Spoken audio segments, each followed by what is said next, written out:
Jim, thank you for giving me an out on that, but I will try to respond, and let me take the latter question first. You know,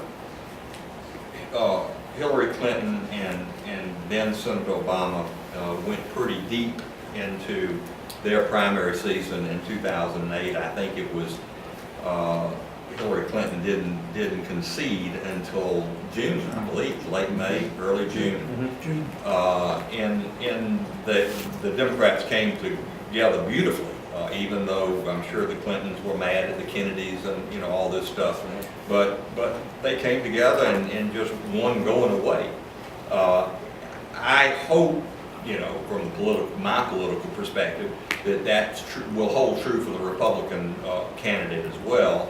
But there probably does come a time when resources get exhausted, people's physical ability gets a bit strained, and I'm not saying that I want this thing to go right to the convention and have a broken convention, or I think that would hurt.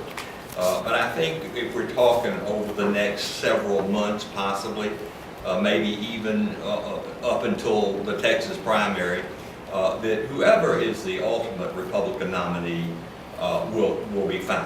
I think that iron strengthens iron, as the expressions go. Well, it's biblical. And that we'll have a strong candidate. You're right, I have supported Speaker Gingrich. I will continue to support Speaker Gingrich. When I give someone my word, I stick by that, even though there have been some bumps in the road. And if you were a betting person, not $10,000 worth, but if you were a betting person, you probably would say that his chances of the three, and I'm not considering Ron Paul, although I respect him. I don't think he has any chance to be the nominee. So among the three, I think right now it certainly would look more like either Governor Romney or Senator Santorum. But I think we'll have a strong candidate, and I think it will be one heck of a race. I think that ultimately it's going to be a 51 to 49, 50.5, 49.5 kind of election, and I don't know how it's going to go. I know how I hope it goes, but I'm not going to talk any more about that tonight. But was there another part? Well, the first one was, why do you think that Mitt Romney, having been in the spotlight for as long as he has been, and mathematically being the leader in the race, why do you think he's had problems connecting with these deep red southern states? Yeah, a very good question. And I know him pretty well.